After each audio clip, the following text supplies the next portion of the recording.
مرمى سابق تحول الى مدرب ناجح خاصة مع الوفاق. كرة من هناك لمصلحة المولودية، مترف يحاول في هذه الكرة من هناك يقدم كرة لمصلحة يشير، يحاول التوزيع الأرضية، تضربه جال تعود من الدفاع ولكن المتابعة من بوغاش. يا سلام، الهدف الأول افتتاح باب التسجيل لمصلحة المولودية بهذه الكرة الصعبة في الدقيقة السابعة. كرة لم تكن منتظرة، مترف يتابع والهدف الأول.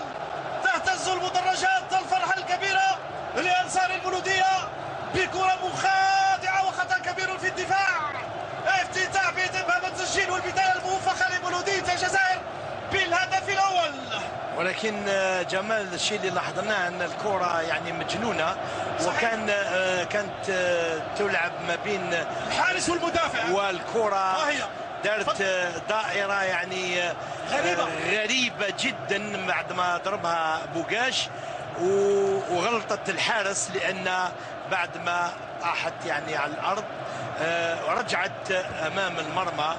ومتابعه طبعا بوغاش اللي تمكن بعد ما ضربها المره الاولى.